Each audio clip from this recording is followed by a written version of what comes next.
Bonjour, j'espère que vous passez de bons moments en famille et que vous vous portez bien. Je suis vraiment contente de venir encore partager une parole de la part du Seigneur avec vous. Et je vous invite à prier avec moi. Mon Dieu, nous te disons merci.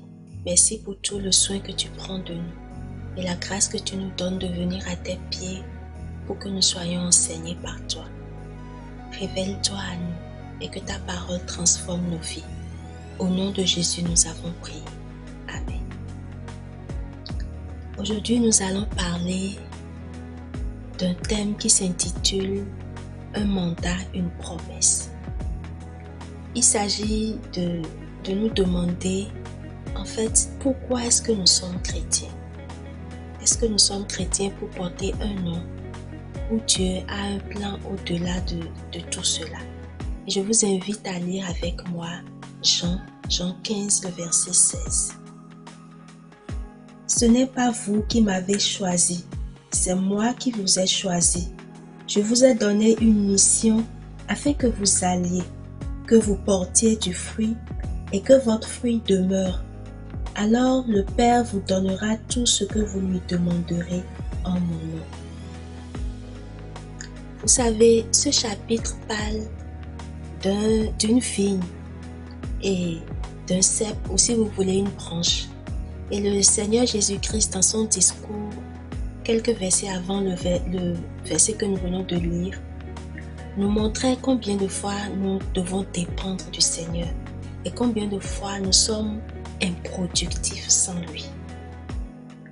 Lorsque nous venons à Christ et que nous avons déjà fait quelque temps dans notre marche avec lui, il nous arrive de perdre de vue ce pourquoi le Seigneur nous a appelés.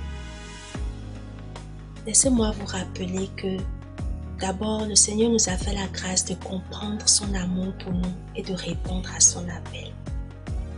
Et à partir de ce moment, nous devons être conscients que Dieu nous appelle à une mission. Si nous devons prendre l'image d'une structure, Dieu est l'employeur et nous sommes les employés. Et vous savez que l'employeur donne toujours un cahier de charge à son employé. Et si vous êtes en Christ, vous devez vous demander quel est le cahier de charge que mon employeur, qui est mon Dieu et mon Père, veut que je remplisse. Je voudrais également que nous fassions un tour dans la parole et que nous nous tournions vers l'évangile de Luc, le chapitre 4, les versets 18 et 19. Et nous lisons. L'Esprit du Seigneur est sur moi. Il m'a choisi pour son service afin d'apporter la bonne nouvelle aux pauvres. Il m'a envoyé pour proclamer la délivrance aux prisonniers et aux aveugles le retour à la vue, pour libérer les opprimés, pour annoncer l'année où le Seigneur manifestera sa faveur.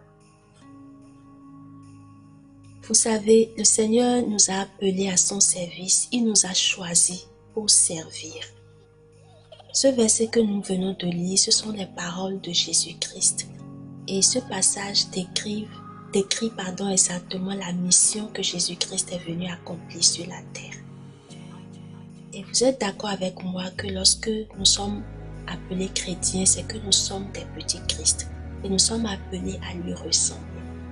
Notre verset principal nous a parlé de fruits à produire. Le fruit que le Seigneur attend de nous, c'est son caractère que nous manifestons.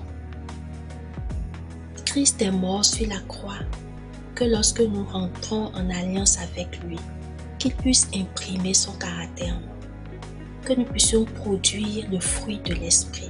Et lorsque nous produisons ce fruit, nous sommes alors capables de faire les œuvres de Jésus-Christ.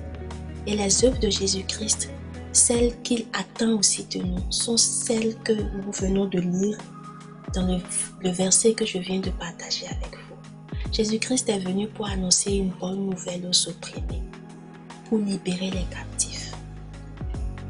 Je voudrais vous demander si vous avez l'impression que vous êtes dans cette mission. Est-ce que votre vie a de l'impact autour de vous? Est-ce que vous êtes seulement un chrétien de nom ou vous avez compris que vous avez une mission à accomplir et vous travaillez activement à remplir cette mission? Il est important de se poser cette question parce qu'il ne nous sert à rien de nous appeler chrétiens si nous ne manifestons pas le caractère de Christ et si nous n'accomplissons pas les œuvres qu'il a préparées d'avance pour nous. Notre vie doit impacter.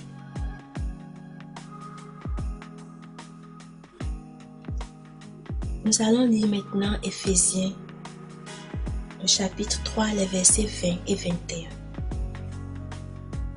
À Dieu qui a le pouvoir de faire infiniment plus que tout ce que nous demandons ou même imaginons par la puissance qui agit en nous, à lui soit la gloire dans l'Église et par Jésus-Christ dans tous les temps et pour toujours.